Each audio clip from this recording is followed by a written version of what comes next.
Assalamualaikum warahmatullahi wabarakatuh. Innal hamdalillah nahmaduhu wa nasta'inuhu wa nastaghfiruh. Sungguh segala puji hanya milik Allah Jalla Jalaluh.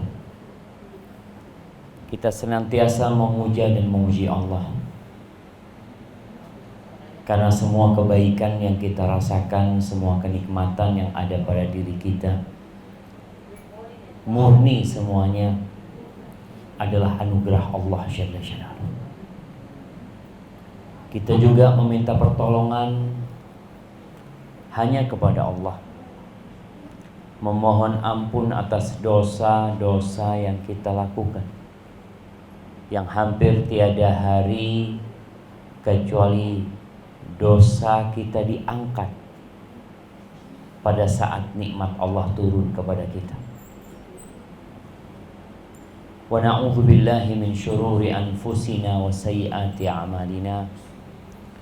Dan kita berlindung kepada Allah dari kejahatan jiwa kita. Kita punya jiwa ini suka memerintahkan kepada keburukan. Kalau diajak kepada ketaatan, itu berat sekali. Kita dapat merasakan tatkala tidur dan tatkala harus bangun sholat malam. Antara bangun sholat malam dengan bangun nonton bola, itu biasanya lebih semangat mana? Nonton bola. Padahal sama, bangunnya itu sama. Bangun jam 3 nonton bola, bangun jam 3 sholat malam. Tapi untuk nonton bola semangat, untuk sholat malam malas. Berapa banyak kita ngelihat anak-anak muda untuk main bola, Masya Allah, dia bisa main 45 kali 2, 45 menit kali 2. Tapi sholat ke masjid, jalan, mungkin masjidnya jaraknya anggap setengah kilo, itu berat sekali. Dia milih naik motor daripada jalan kaki. Maka kita berlindung kepada Allah dari kejahatan jiwa kita dan dari keburukan amal perbuatan kita. Man yahdillah fala mudhillalah wa man yudlil fala hadiyalah. Barang siapa yang diberi petunjuk oleh Allah, maka tiada satupun manusia yang dapat menyesatkannya.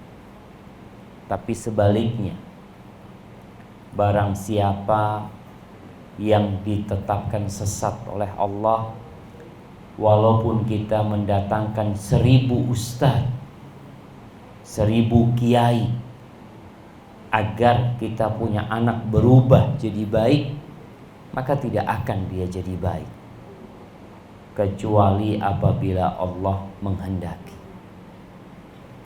Wa asyhadu an la ilaha illallah wahdahu la syarikalah, wa asyhadu anna Muhammadan abduhu wa rasuluh sallallahu alaihi wa ala alihi wa sahbihi wa sallam.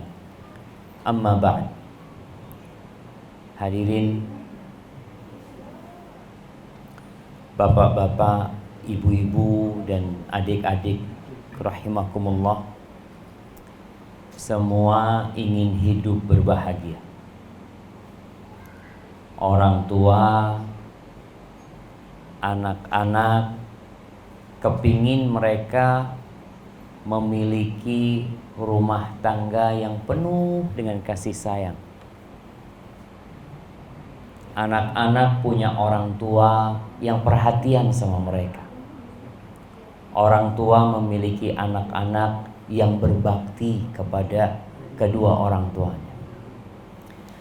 Namun bagaimana mencapai hal itu kalau ternyata kita nggak pernah belajar?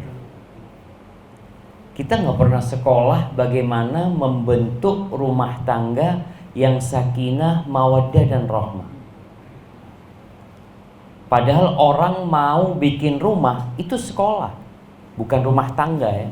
Bikin fisik rumah itu perlu sekolah, perlu belajar. Tatkala dia ingin membuat rumah 3 lantai, Itu ada hitung-hitungannya gitu. Pondasinya harus sedalam apa? Besinya sebesar apa? Itu bangun fisik rumah. Tapi bangun rumah tangga boleh disebut nggak ada sekolahnya. Bukan nggak ada sekolahnya ya. Nggak ada fakultas yang khusus membangun rumah tangga. Yang ada fakultas hukum, fakultas ekonomi, fakultas teknik, fakultas kedokteran. Yang di semua fakultas itu hampir tidak dipelajari bagaimana membentuk rumah tangga yang sakinah, mawaddah dan rahmah. Itulah yang menyebabkan kalau kita melihat entah di Surabaya tapi di Jember itu sejak awal Januari sampai Juli 2021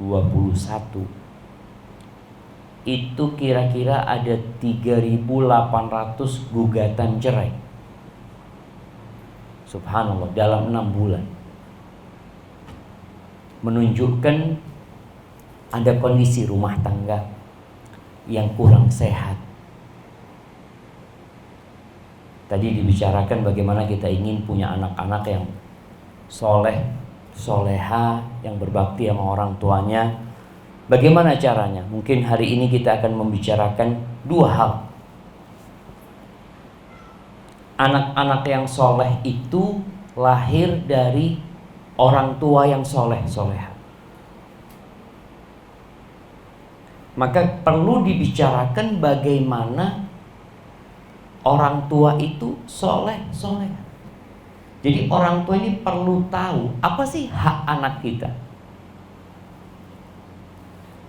Al-Imam Ibnul Qayyim rahimahullahu ta'ala dalam kitabnya Tuhfatul Maudud fi Ahkamil Maulud, ini kitab berbincang tentang hukum anak-anak. Apa sih hak anak itu atas orang tuanya? Beliau menyebutkan bahwa berapa banyak yang menyengsarakan anaknya sendiri di dunia dan di akhirat. Dengan cara apa? Gara-gara orang tuanya tidak peduli sama anaknya dalam urusan agama, ibadah, akhlak, etika, nggak peduli. Yang dipedulikan orang tua adalah nafkah buat anak. Banyak orang tua itu kalau urusan mainan buat anak-anaknya, liburan buat anak-anaknya, tamasya sama anak-anak, jangan ditanya. Peduli itu orang tua.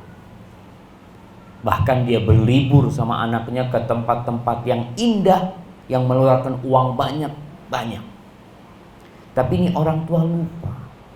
Dia menyengsarakan anak-anaknya dengan cara membantu anak-anaknya berbuat maksiat. Contoh nih,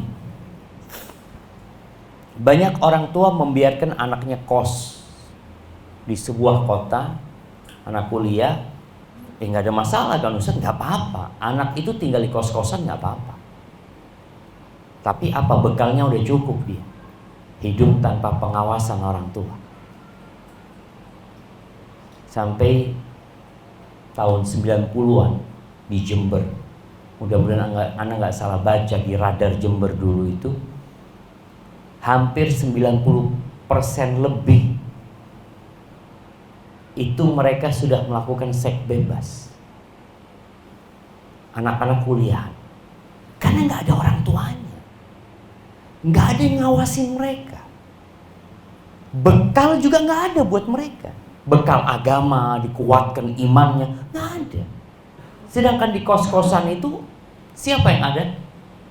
Ibu kos. Yang diperhatikan oleh ibu kos ini apa? Bayar, pokoknya bayar tiap bulan, wes mari. Maka ada orang-orang tua yang merasa telah berbuat baik kepada anaknya, tapi ternyata ada masalah dengan mereka. Ana ingat ada seorang ibu di Jakarta, anaknya itu kuliah di Bandung. Dia tahu, mau gimana lagi Ustaz, anak itu harus kuliah. Kuliah di Bandung, tapi sang ibu ini setiap subuh dia telepon anaknya untuk memastikan anaknya sholat subuh. Karena ibu kosnya nggak peduli anaknya sholat subuh apa enggak. Dia telepon, kalau nggak diangkat sama anaknya, dia telepon satpamnya. Minta tolong sama satpamnya, tolong bangunkan anak saya. Supaya dia sholat subuh gitu. Karena ini berkaitan dengan tanggung jawab yang besar dari orang tua.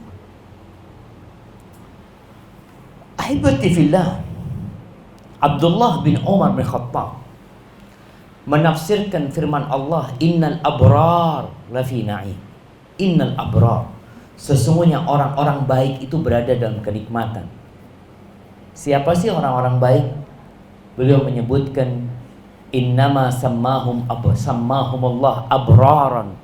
Tuh orang-orang disebut orang-orang baik karena mereka adalah orang-orang yang berbakti sama orang tuanya dan berbuat baik sama anak-anaknya.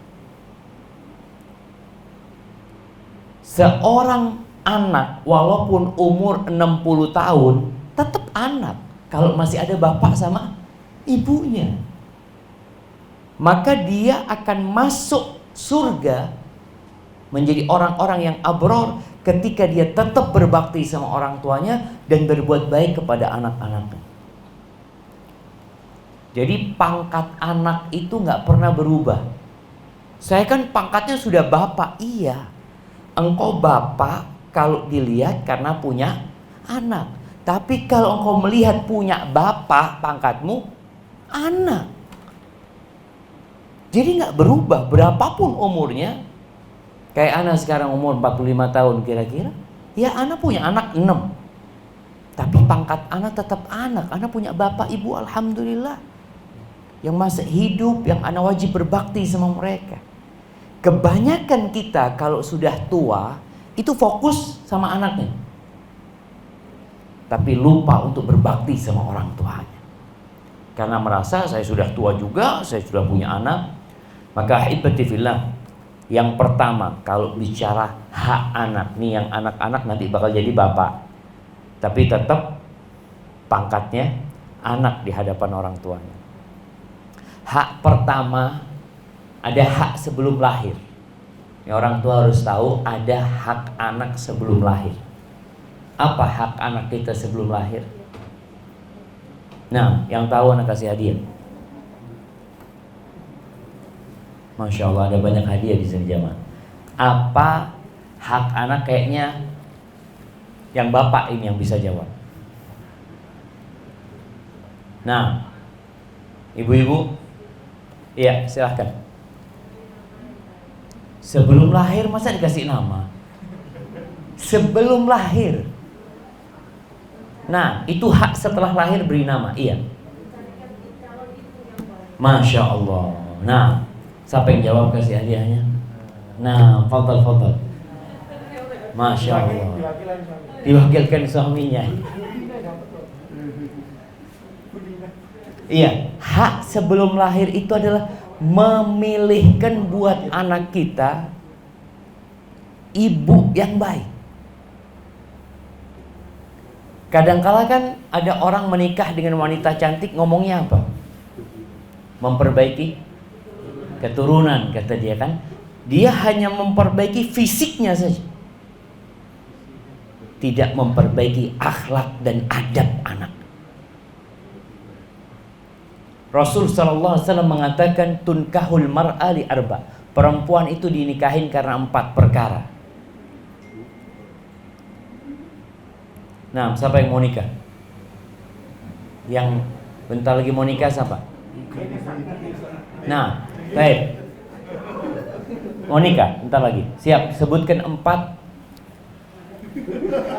kriteria perempuan dinikahin.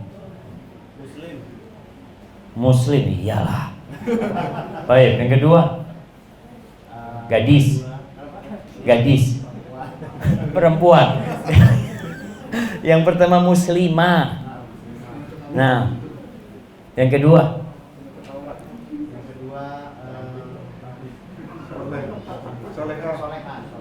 muslimah solehah. Terus yang ketiga,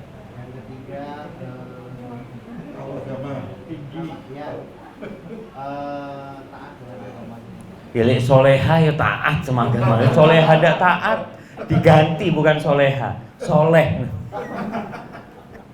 Nah, yang pertama muslimah soleha taat dalam beragama. Kemudian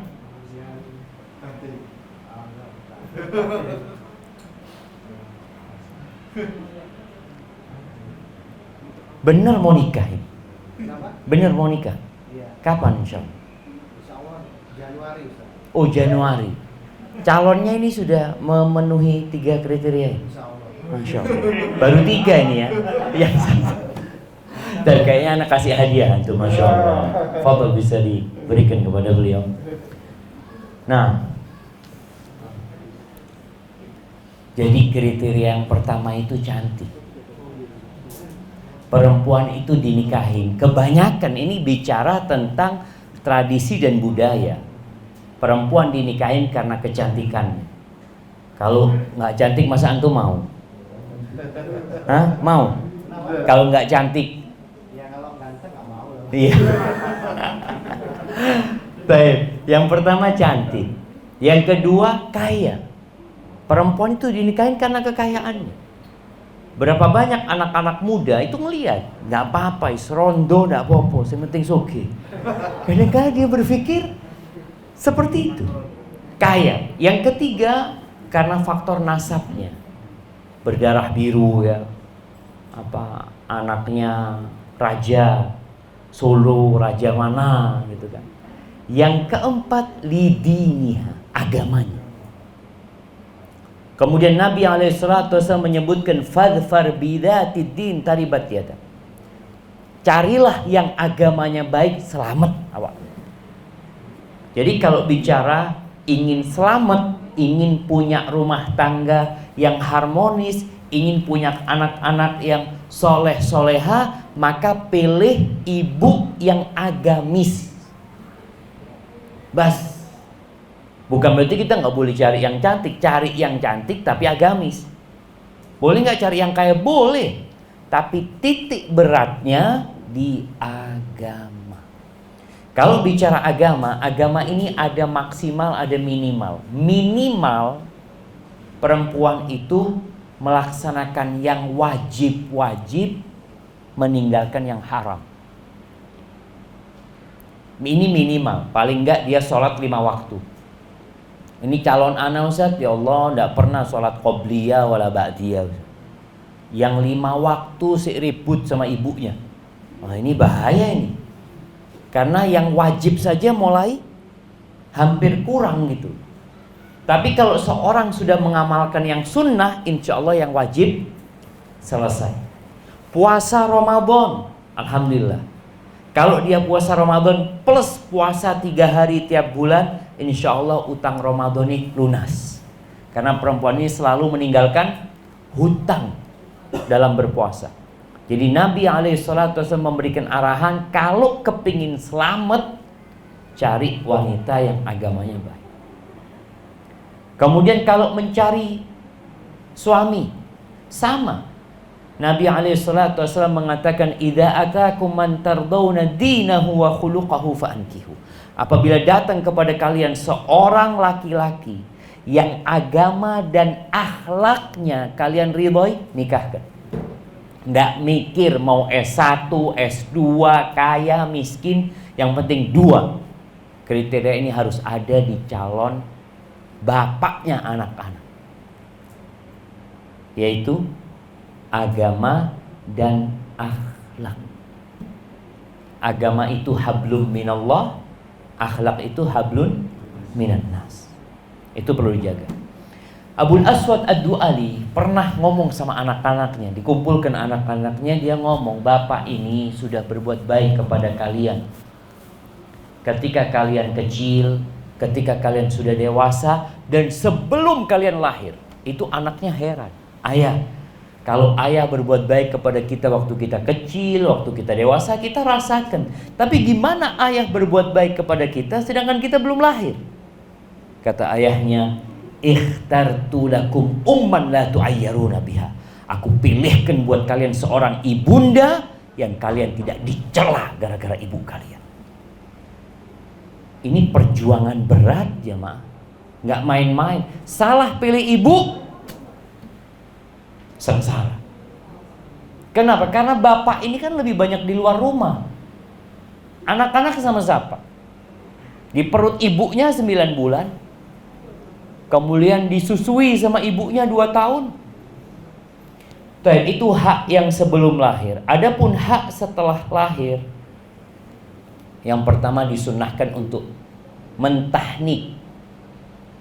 Ini sunnah tahnik ini kadangkala banyak orang, ya nggak wajib. Kalau kita bicara wajib enggak, tapi dianjurkan. Tahnik itu adalah memakan kurma, dikunyah sampai halus, kemudian diletakkan di langit-langit mulut anak, diletakkan di sana, di mana Rasul Shallallahu Alaihi Wasallam melakukan itu kepada beberapa anak para sahabat, dan para ulama sepakat bahwasanya tahnik ini disunnahkan. Yang kedua, memberikan nama yang baik.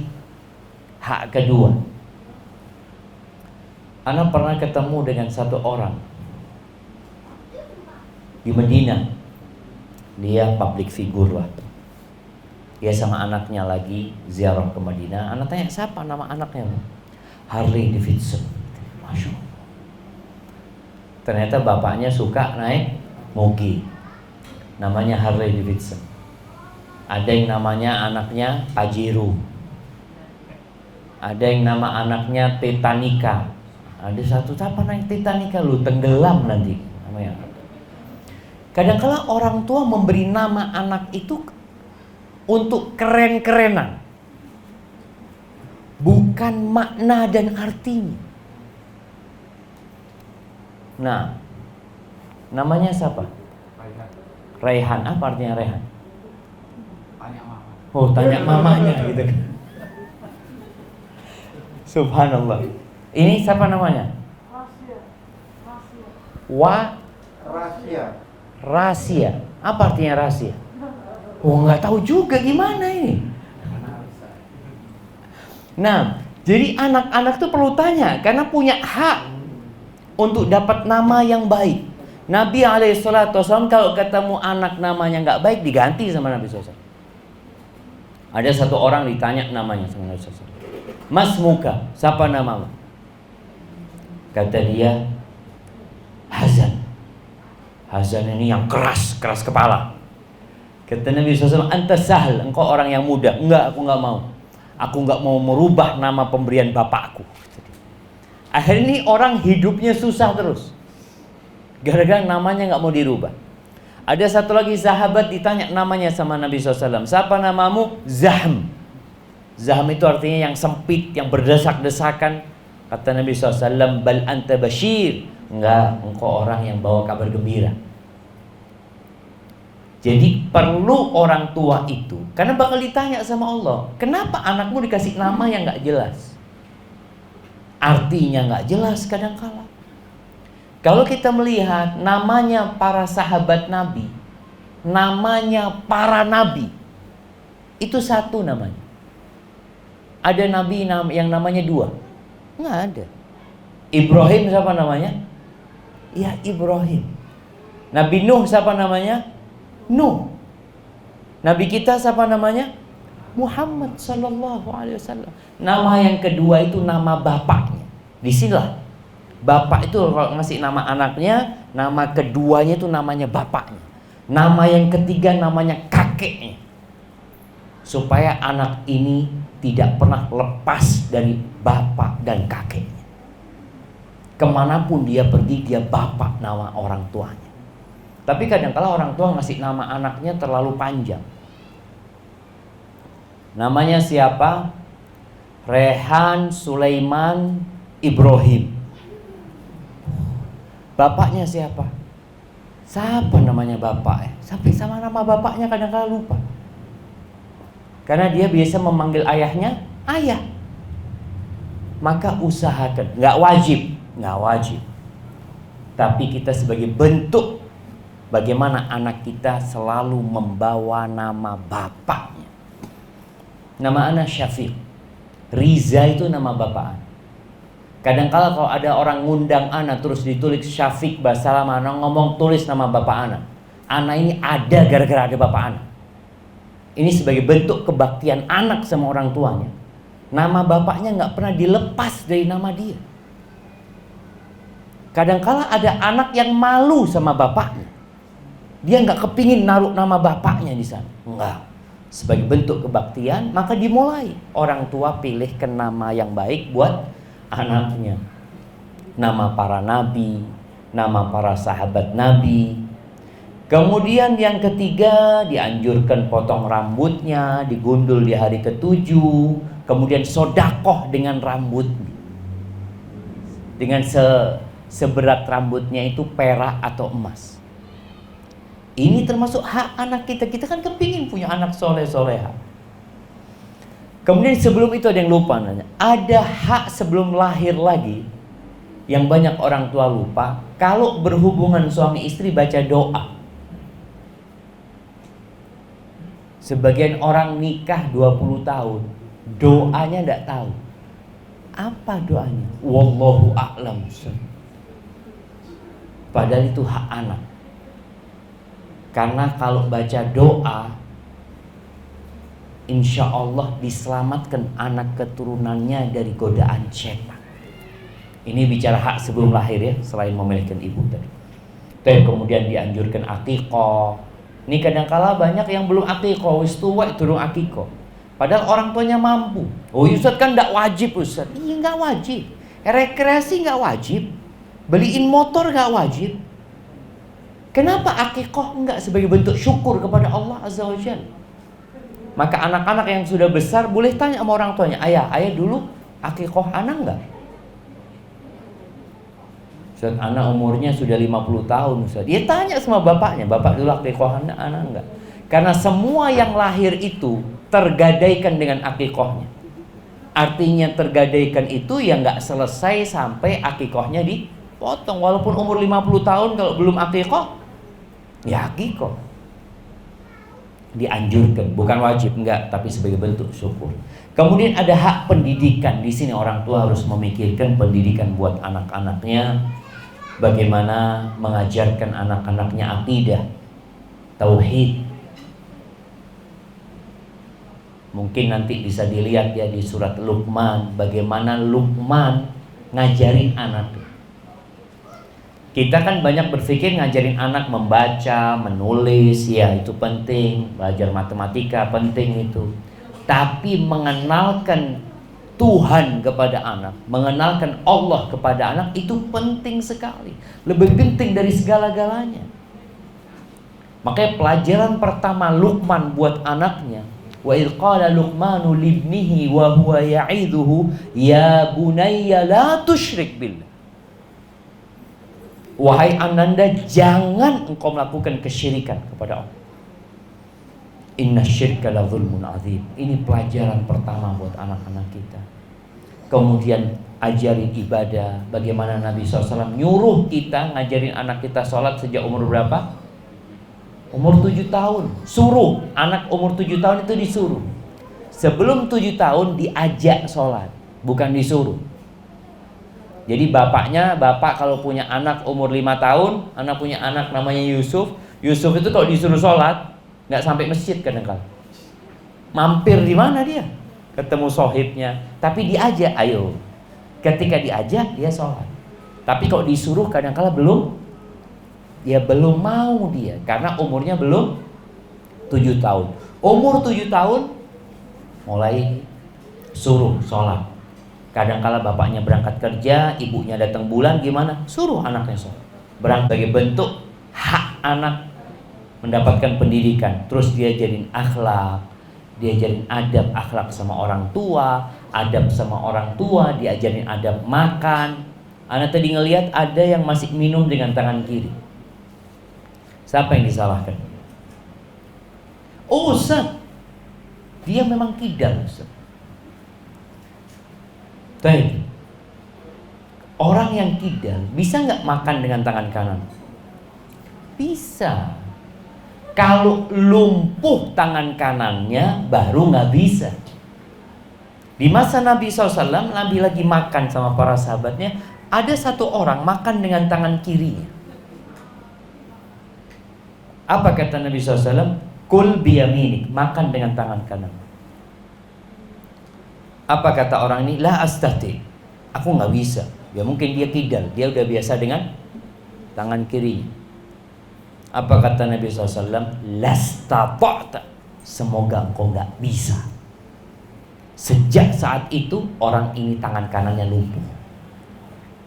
Gara-gara dia sombong dikasih tahu sama Nabi, malah nggak mau. Maka ingat, ini adab makan diajarin anak itu. Bagaimana Nabi SAW ketika makan sama anak sambungnya, anaknya Ummu Salamah, diajarin anak ini, samillah, makanlah, baca bismillah, makan dengan tangan kananmu, makan yang di dekatmu. Diajarin anak itu. Kalau bukan orang tuanya yang ngajarin, siapa? Mungkin di TK dia diajarin, tapi di TK kan ya nggak lama ketemu gurunya. Sama orang tuanya tiap hari ketemu sama orang tuanya, makan tiap hari. Maka diperhatikan adab tidur, diajarin baca ayat kursi sebelum tidur, dia jadi bacaan qul huwallahu ahad, qul a'udzu birabbil falaq, qul a'udzu birabbin nas, baca 3 kali, ditiupkan di tangan. Siapa yang ngajarin? Orang tuanya. Ini bicara adab berpakaian. Penting orang tua. Ahibati fillah. Di beberapa daerah, kenapa kok ada anak yang diperkosa sama, na'udzubillah, sama orang tuanya sendiri? Bocah kecil diperkosa sama tetangganya. Mungkin kita, ya itu bejat, memang orang betul, itu orang bejat. Tapi pernahkah kita berpikir, kok bisa dia itu nafsu sama anak cilik? Oh ternyata masalahnya nih, anak kadang-kala keluar hanya pakai celana dalam aja. Di desa itu kan, di kampung kadang-kala pakai kaos dalam, celana dalam, anak-anak main. Kadang-kala seperti itu, dianggap remeh. Loh jangan, ada setan-setan di luar itu gitu. Maka ajarin adab. Berapa banyak anak orang itu kalau kencing pagi hari, ya karena dia masih kecil ya, kencing itu di depan rumah. Karena dia masih kecil loh, diajarin adab, kencing itu di kamar mandi gitu. Ini adab yang harus diajarkan orang tua. Kemudian kalau bicara selain adab tadi, ada satu hal yang Allah ingatkan para orang tua. Allah mengatakan, ya ayyuhalladzina amanu qu anfusakum wa ahlikum nara. Wahai orang-orang beriman, jagalah diri kalian dan keluarga kalian dari api neraka. Artinya bagaimana orang tua mengarahkan syahwat anak-anaknya. Ya orang tua harus belajar tahu mana yang halal, tahu mana yang haram, sehingga anaknya ini tidak berbuat haram. Ada orang tua yang membiarkan anak gadisnya dibawa lelaki asing, dibawa dari rumahnya. Orang tuanya ngelihat, nih anak perempuan dia, anak gadis dia dibonceng sama orang laki, keluar. Jangan lama-lama ya. Subhanallah. Orang tua melihat itu dan membiarkan, bakal dimintain pertanggungjawaban sama Allah. Tapi banyak orang tua karena nggak sekolah agama, nggak belajar, dia pikir biasa itu Pak Ustaz. Bahkan banyak orang tua bangga kalau anaknya udah punya pacar, dibawa kemana-mana, bangga dia. Na'udzubillah min dzalik. Padahal Rasul sallallahu alaihi wasallam mengatakan, la yakhluwanna rajulun bimra'atin illa wasyaitanu thalithuhum. Tidaklah seorang laki-laki bersama wanita berduaan, melainkan setan yang keduanya. Anak ingat waktu mau berangkat ke Madinah, kita tuh tinggal di hotel murah ya di Jakarta karena mahasiswa nggak punya fulus. Malam hari itu anak bingung, kok rame hotel ini. Rame banget. Ana buka pintu. Karena nggak ada buat apa? Nggak ada buat ngintip itu, nggak ada. Ana buka pintu, ada apa ini? Ternyata rame dengan pemuda-pemudi pada sewa hotel. Pagi sepi, nggak ada mereka. Itulah setan yang ketiganya. Ketika anak perempuan itu keluar dengan laki-laki, ya jangan berpikir, oh dia mau datang kajian. Pengajian di mana? Setan yang ketiga. Maka orang tua harus menyelamatkan, nih punya tugas menyelamatkan dirinya dan keluarganya, anak-anaknya dari api neraka, bukan malah jungkrakan anaknya ke neraka. Ini yang kadang-kala orang tua lupa dengan hak anaknya. Maka orang tua jangan berharap masuk surga, jangan berharap masuk surga sampai dia menyelesaikan tanggung jawab anak-anaknya di hadapan Allah. Akan ada persidangan. Kemudian anak-anak punya hak nafkah, ya. Punya hak nafkah, tapi nafkah yang halal. Ada seorang perempuan yang mengatakan kepada suaminya, "Mas, saya dan anak-anak insya Allah bisa nahan lapar, tapi nggak bisa nahan panasnya api neraka." Dia mengingatkan suaminya, "Ojo gowo sing haram." Jangan. Kalau memang nggak dapat apa-apa, ya wis pulang, nggak apa-apa, insya Allah kita nerima. Maka ingat, orang tua, anaknya punya hak nafkah, sandang, pangan, papan, tapi jangan sembarangan. Kemudian yang terakhir berkaitan dengan hak anak, sebelum kita bicara hak orang tua, anak-anak itu punya hak keadilan dari orang tua. Pernah suatu hari datang seorang sahabat yang bernama Bashir radhiyallahu ta'ala anhu kepada Nabi alaihissalatu wassalam, bawa anaknya namanya Nu'man. Singkat cerita, ternyata Bashir ini mau ngasih hadiah, mau ngasih hibah buat anaknya Nu'man. Mau dikasih seorang budak yang bisa bekerja buat dia, bisa menghasilkan uang. Ibunya nggak ridho sama sikap suaminya ini. Kenapa? Karena dilihat suaminya cuma ngasih anaknya satu, yang lain nggak dikasih gitu. Kata istrinya mengatakan, "Aku nggak mau terima engkau ngasih kepada anakku kecuali Nabi SAW jadi saksi." Maka dia datang kepada Nabi SAW, "Ya Rasulullah, aku ini mau ngasih budak buat Nu'man ini, tapi ibunya nggak mau kecuali engkau jadi saksi." Apa pertanyaan Nabi kepada Bashir sallallahu alaihi wasallam? "Akulla waladika nahalta?" Apakah semua anakmu engkau kasih sama? Kata Bashir, enggak. Baik. Apakah engkau kepingin semua anakmu berbakti kepadamu? Iya ya Rasulullah. Kalau gitu jangan lakukan ini. Aku nggak mau jadi saksi atas sebuah kezaliman. Makanya jangan sampai orang tua pilih kasih sama anak-anaknya, yang akan menyebabkan, nih ada orang tua kalau mau mati bingung.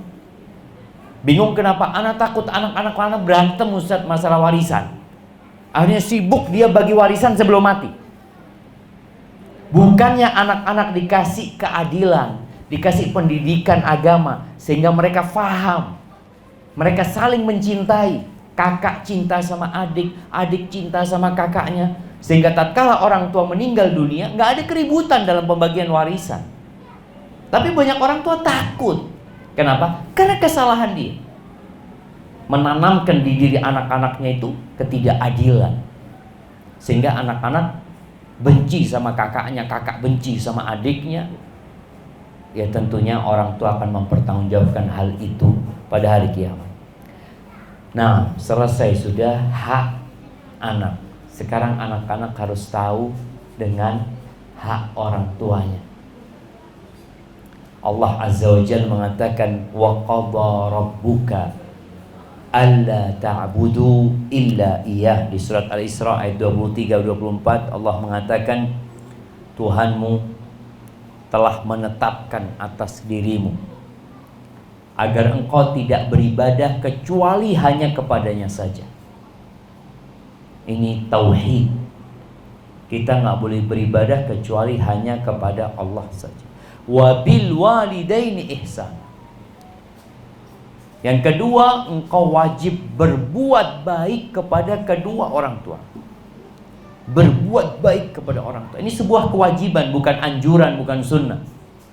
Dan ingat, kalau bicara anak, selama kita punya orang tua, kita adalah anak. Walaupun orang tua kita sudah mati, tetap kita nih anak gitu. Mau berumur 70 tahun, tetap pangkatnya anak. Engkau punya orang tua. Wajib berbakti kepada orang tuamu walaupun sudah meninggal dunia. Wa bil walidaini ihsan.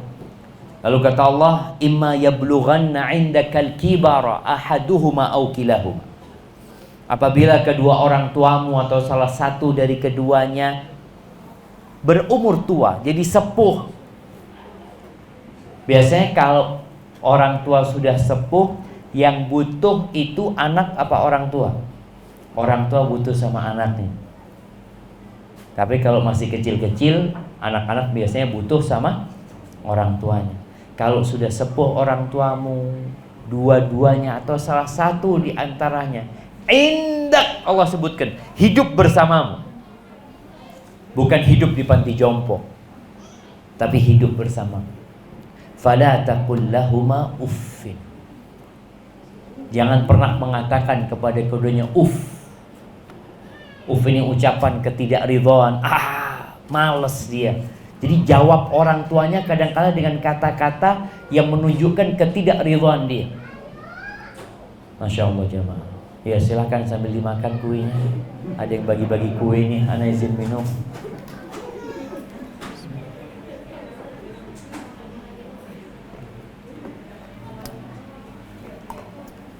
Alhamdulillah. Kemudian Allah katakan wala tanharhuma, jangan menghardik keduanya. Nih kalau bicara hak orang tua, kita disuruh berbuat baik, segala bentuk kebaikan yang pernah ada itu kita harus lakukan kepada kedua orang tua kita. Baik, emak-emak nih, suami itu kalau punya rizki bagi sama istrinya dulu apa sama orang tuanya dulu? Kok satu yang jawab orang tua?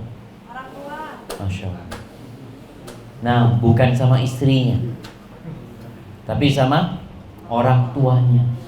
Jadi kalau suami punya rizki, ngomong sama istrinya, istri ngatakan, bang, mas, ojo lali bapak ibu. Karena memang ini kewajiban yang paling utama.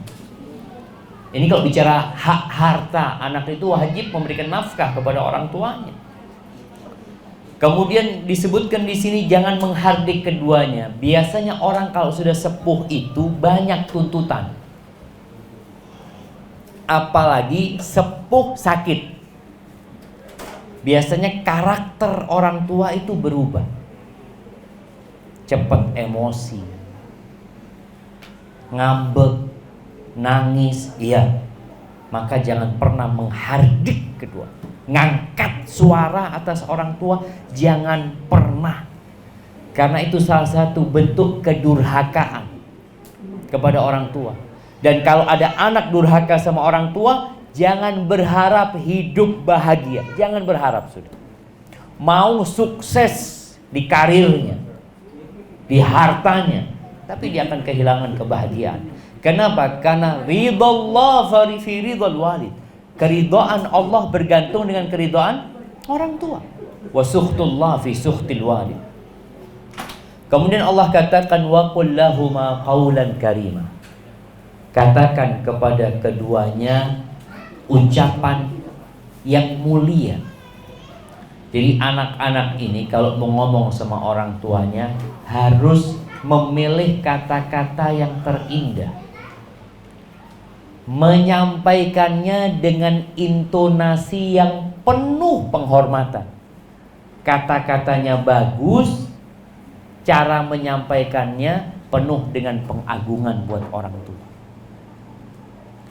Kemudian Allah katakan waqfid lahuma janahadzulli minar rahmah. Anak itu harus tawadhu sama orang tuanya. Kadangkala anak nih lebih sukses daripada orang tuanya, iya, lebih pintar dari orang tuanya. Orang tuanya cuma lulusan SD atau orang tuanya cuma SMA, anaknya doktor, anaknya profesor. Maka tetap engkau harus merendahkan diri di hadapan orang tua. Kenapa? Karena anak ini hasil karya orang tua. Kalau ndak ada bapaknya, ndak jadi. Kalau dulu orang tua kita membuang kita ke sampah, beberapa waktu yang lalu dalam satu pekan itu ada 8 bayi yang dibuang sama orang tuanya. Kita alhamdulillah nggak dibuang sama orang tua kita. Artinya keberadaan kita ini karena ada orang tua kita. Maka hendaklah merendahkan diri kepada Allah. Wa qur rabbirhamhuma kama rabbayani shaghira. Ini hak doa. Anak itu jangan lupa mendoakan orang tuanya. Apa doa buat orang tua? Nah, ini yang anak-anak, semuanya anak-anak. Nah, apa doa buat orang tua? Yang pakai baju biru. Nah, siapa namanya? Nadif. Nadif. Apa artinya Nadif? Tahu saya bersih. Bersih ya, Masya Allah. Tapi apa doa buat orang tua Nadif? Apa artinya? Gimana? Kurang tahu. Loh ya apa tuh gak orang tua kurang tahu sama artinya. Allah itu tidak mengabulkan doa dari hati yang lalai. Minta apa? Anak ini jalur opo ya? Gak ngerti. Iya, anak kasih hadiah buat Nadif. Papa. Masya Allah. Ini Idul Fitri padahal wis mari ya mah. Hadiah Idul Fitri. Nah, yang di sebelahnya. Sebelahnya Nadif, siapa?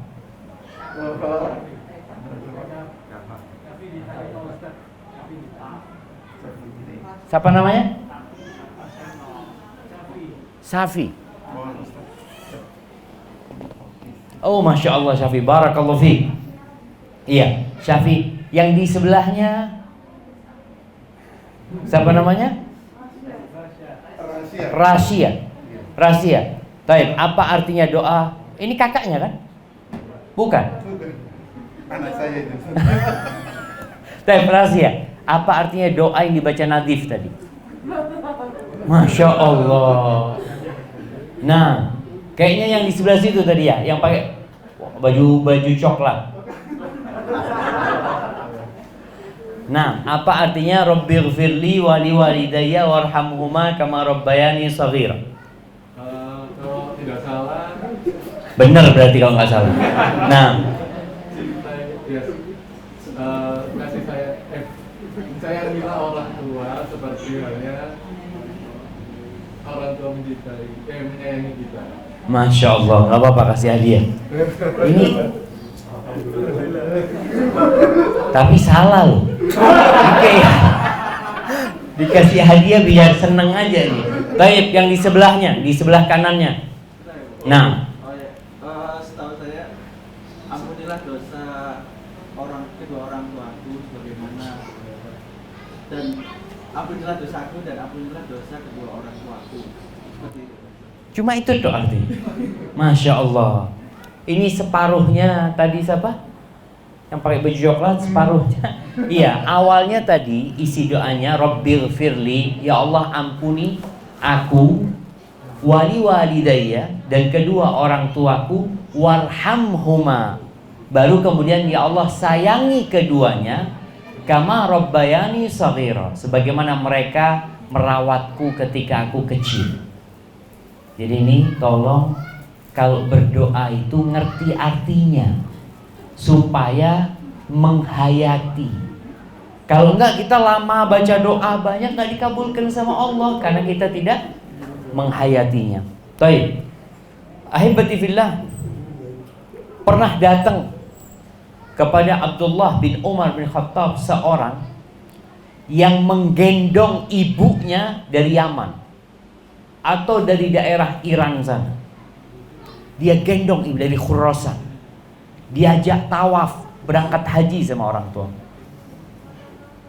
Lalu bertanya ini, anak ini bertanya kepada sahabat Nabi, aturani qad jazaituha, apa menurutmu aku sudah membalas budi baik orang tuaku?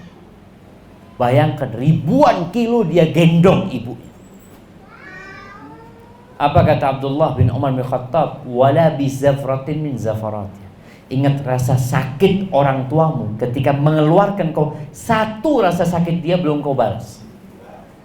Maka anak-anak harus sadar bagaimana budi baik orang tua tidak akan pernah terbalaskan walaupun kita kasih duit 1 triliun orang tua kita. Enggak. Maka hendaklah anak-anak ini berusaha untuk taat dan patuh sama orang tuanya, menghargai orang tuanya, mendoakan kedua orang tuanya, dan tidak meninggalkan orang tuanya walaupun orang tuanya kafir. Bayangin, Allah perintahkan anak itu berbakti kepada orang tuanya walaupun kafir orang tuanya. Wa in jahadaka ala an tusyrika bima laysa laka bihi ilm fala tuti'huma. Kata Allah, kalau kedua orang tuamu memaksamu untuk melakukan kesyirikan, jangan taat. Wasahibhuma fid dunya ma'rufa, tapi engkau tetap wajib mendampingi keduanya dalam kehidupan dunia dengan cara yang patut, dengan cara yang baik. Pernah ada seorang bertanya kepada Umar bin Khattab. Kalau tadi kepada anaknya Umar, ini kepada bapaknya, yaitu kepada Umar bin Khattab. Dia mengatakan, ya Amirul Mukminin, aku punya ibu ini sudah tua renta, sudah sepuh. Dia udah gak bisa bangun dari tempat tidurnya. Aku yang merawat dia. Aku menahan dia, artinya dia gak nikah. Dan ini karena untuk merawat ibu. Dia yang membersihkan ibunya sambil memalingkan wajahnya. Apa kira-kira aku sudah membalas kebaikan dia? Kata Umar, lah, belum. Orang ini heran. Bukankah aku sudah berbuat kepada ibuku seperti ibuku berbuat kepada aku waktu aku kecil? Kata Umar, enggak, beda. Dulu ketika ibumu merawatmu ketika kecil, engkau dalam kondisi sakit, bagaimanapun beratnya, dia berharap engkau hidup. Sedangkan engkau sekarang merawat ibumu dengan berharap ibumu cepat mati. Kadangkala menurut anak, ya kesian ibu mati kan, istirahat ibu. Enggak, yang mau istirahat ibunya apa anaknya? Anak. Maka tolong yang punya orang tua yang sudah sepuh, yang sakit-sakitan, ini kesempatan. Karena pintu surga yang paling indah itu adalah orang tua. Barakallahu fiik, itu mungkin dapat Anda sampaikan pada kesempatan kali ini. Kurang lebihnya mohon maaf. Mungkin kita masuk ke sesi tanya jawab. Pertanyaan yang menarik ya buat anak-anak yang orang tuanya sudah meninggal dunia, yang mungkin kalau bicara pintu surga yang terindah itu sudah tutup. Karena berbakti kepada orang tua tatkala hidup dengan sesudah mati berbeda. Sebagaimana sodakoh dikala hidup dan sodakoh dikala mati berbeda. Baik, kalau bicara sodakoh, mana yang lebih utama, sodakoh buat orang tua atau sodakoh buat diri sendiri? Hukum asalnya sodakoh buat diri sendiri. Buat kita sodakoh buat diri kita. Dan pada hakikatnya tatkala anak beramal soleh, itu orang tuanya dapat bagian. Karena kata Nabi SAW, wal waladu min sa'yil walid, dan anak itu hasilnya orang tuanya. Apalagi kalau anaknya ini dididik sama orang tuanya, diajarin sholat sama orang tuanya, diajarin sodakoh sama orang tuanya, diajarin puasa sama orang tuanya, sehingga semua amalan anaknya ini orang tuanya dapat. Kalau memang didikan orang tuanya. Tapi kan ada orang tua yang nggak ngurus, anaknya sholat juga bukan karena didik sama bapaknya, anaknya puasa bukan karena bapaknya, karena kalau tadi bapaknya nggak ngurusin sama anaknya, berarti kan nggak dapat dari sisi itunya. Baik, kalau bicara sedekah buat orang tua, boleh.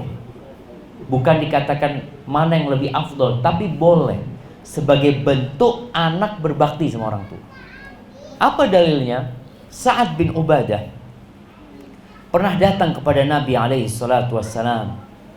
Dia mengatakan, "Ya Rasulullah, inna ummi matat wa ana ghaibun anha. Ibuku meninggal dunia, aku sedang tidak di kota Madinah. Afayan fa'uha idza tasaddaqtu anha. Apakah bermanfaat buat ibuku kalau aku sedekah buat ibu? Kata Nabi SAW, "Na'am, tasaddaq anha." Silahkan kau sedekah buat ibu. Jadi kondisinya anak ini tetap sedekah buat dirinya, tapi kalau dia punya kelebihan harta, apalagi harta itu warisan dari orang tuanya, jangan lupa sama orang tuanya. Hanya pahalanya berbeda aja. Jadi sedekah ini dalam kondisi sehat sama dengan kondisi sakit itu beda pahalanya. Kata Nabi SAW ketika ditanya afdalus sedekah, sedekah yang paling mulia itu anta saddaqa wa anta sahihun syahid.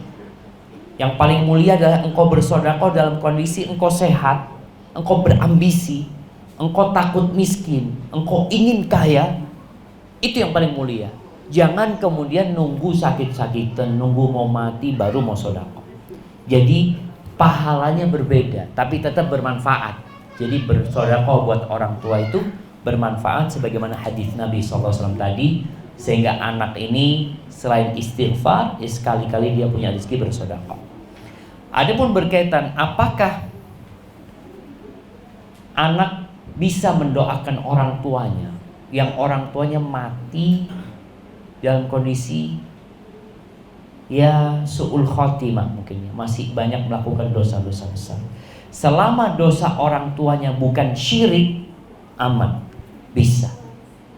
Tapi kalau syirik, Allah Azza wa Jalla mengatakan, wa ma kana lin nabiy wal ladzina amanu ay yastaghfiru lil musyrikin walau kanu uli qurba. Enggak boleh buat nabi, enggak boleh buat orang-orang beriman itu untuk mendoakan minta ampun buat orang-orang musyrik yang mati dalam kesyirikan. Enggak boleh. Karena Allah sudah menutup pintu itu di derajat yang level tinggi. Dia bertanya kepada Allah, "Anna li hada?" Kok bisa aku berada di level ini, gimana ceritanya? Maka dikatakan bistighfari waladika laka, karena istighfar anakmu buat engkau. Jadi istighfar anak itu dapat meringankan dosa orang tuanya, bahkan bisa mengeluarkan orang tuanya dari neraka, bahkan bisa mengangkat derajat orang tuanya menuju derajat yang tinggi. Selama orang tuanya tidak mati di atas kesyirikan. Tapi kalau mati melakukan kesyirikan, Allah sudah mengatakan innallaha la yaghfiru. Allah udah gak ngampuni lagi dosa syirik. Jadi seperti itu, wallahu a'lam. Nah,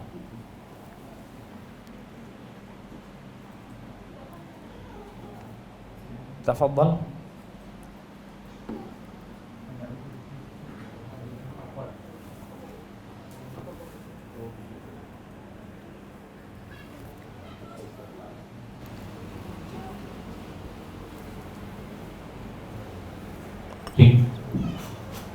Assalamualaikum warahmatullahi wabarakatuh. Waalaikumsalam warahmatullahi wabarakatuh. Selamat malam Pak Ustadz. Terima kasih sudah bergabung bersama kami juga di sini. Saya sangat senang mendapatkan materi ini dari Pak Ustadz karena jujur ini kepribadi saya cukup berasa. Nah, barakallahu fikum. Ya, Pak Ustadz, satu pertanyaan yang ingin saya tanyakan terkait hak anak kepada orang tua. Sejatinya kita juga mengetahui bahwasanya orang tua memang juga seperti manusia biasa, tidak luput dari dosa dan juga kesalahan. Namun juga tadi seperti disinggung sama Pak Ustadz juga bahwasanya seburuk apapun perilaku orang tua, kita harus tetap berbakti kepada orang tua dan tidak boleh melawan. Namun apakah Pak Ustadz boleh berbagi tips seperti apa kira-kira untuk kita apabila orang tuanya melakukan kesalahan, tapi memang model orang tuanya ini memang nggak bisa dibilangin gitu. Jadi kita sebagai anak juga karena kita sayang ke orang tua kita tidak ingin orang tua kita terjadi apa-apa di kemudian harinya karena perilaku yang mereka miliki. Ini agar tidak terkesan melawan orang tua, ini kira-kira seperti apa ya Pak Ustaz? Masya Allah, Masya Allah. Subhanallah jemaah. Anak itu nggak bisa milih orang tuanya. Anak itu nggak bisa milih orang tua. Lahir kok ini bapakku. Jadi dia nggak bisa milih gitu. Sehingga dia harus menerima takdir yang ada. Tapi dia punya kewajiban. Kalau tadi dikatakan, bagaimana kalau orang tua kita itu dia pelaku dosa? Kita wajib berbakti. Di antara bentuk kebaktian kepada orang tua yang berbuat dosa adalah bagaimana menyadarkan dia dari dosa yang dia lakukan. Nabi Ibrahim alaihissalam punya bapak kafir. Bukan hanya kafir ya, tapi kafir plus. Karena pembuat berhala. Dia kafir, dia pembuat berhala. Tapi bagaimana adab Nabi Ibrahim ngasih tahu orang tuanya? Abahnya dipanggil ya abati, inni qad ja'ani minal ilmi ma lam ya'tika fattabi'ni. Wahai ayahanda. Dia panggil bapaknya dengan panggilan terindah supaya bapaknya tahu yang mau ngomong ini anaknya dewe, bukan orang lain. Nggak dipanggil ya kafir, sini nggak ada. Nggak dipanggil ya kafir, wahai pembuat berhala, enggak, dipanggil dengan panggilan yang indah. Jadi seorang anak berusaha ketika ngobrol sama orang tuanya, panggil dengan panggilan yang terindah supaya ayahnya sadar, aku ini anakmu ayah, aku ingin kebaikan buat engkau. Tapi akhir cerita Nabi Ibrahim tetap diusir sama bapaknya gitu. Artinya tidak ada jaminan kita sudah pakai tips yang terbaik kita sukses, enggak. Tapi kita cukup menjalankan tugas kita. Kadangkala anak ada yang nggak bisa ngomong sama bapak, Ustadz, selalu diputus. Baru ngomong dikit, wis marah. Jadi pesan itu nggak pernah sampai. Iya, ada yang seperti itu. Bagaimana caranya? Caranya antum tulis surat. Tulis pakai tangan. Atau ketik, bukan pakai WA. Bukan. Tapi tulis, mulai muqaddimah itu dengan ucapan terima kasih buat orang tua atas segala kebaikan. Lalu setelah itu ucapkan maaf karena belum bisa berbakti, belum bisa menyenangkan orang tua. Yang terakhir harapan. Disinilah harapan antum sebutkan. Soalnya kadang-kala kita ngomong sama orang tua nggak dirungokno. Maka antum tulis surat itu. Kalau surat itu nulisnya bisa sambil mikir, antum tulis surat 2 hari, nanti baca lagi, kayaknya kata-kata ini kurang tepat, kayaknya ayah bisa sakit hati, ganti lagi sampai pas antum serahkan sama orang tua. Ya, ini tips yang mungkin paling mudah dilakukan sekarang karena orang tua pada bisa baca. Kalau zaman dulu banyak orang tua nggak bisa baca ya, kayak ngomongin aja gitu seperti itu. Setelah itu doakan orang tua kita. Anak pernah dapat pertanyaan seorang anak yang nangis, dia, Ustaz, ya apa Ustaz ya, anak punya ibu ini zalim Ustaz. Dia mengkhianati bapak Ustaz. Sampai pernah suatu hari kata dia, anak kehilangan ibu, anak udah gak percaya lagi sama ibu. Akhirnya anak temukan mobil ibu itu di hotel. Artinya anak ini apa dapat ibu kayak gitu, berat buat dia. Tapi itu tetap ibu dia gitu. Dia punya kewajiban untuk memperbaiki ibunya. Karena ini bentuk kebaktian yang maksimal ya, menyelamatkan ibunya dari api neraka gitu. Tapi ya kita hanya bisa berusaha, sisanya serahkan sama Allah. Maka banyak-banyak berdoa. Semoga Allah membuka pintu hati orang tua kita. Barakallahu fiik.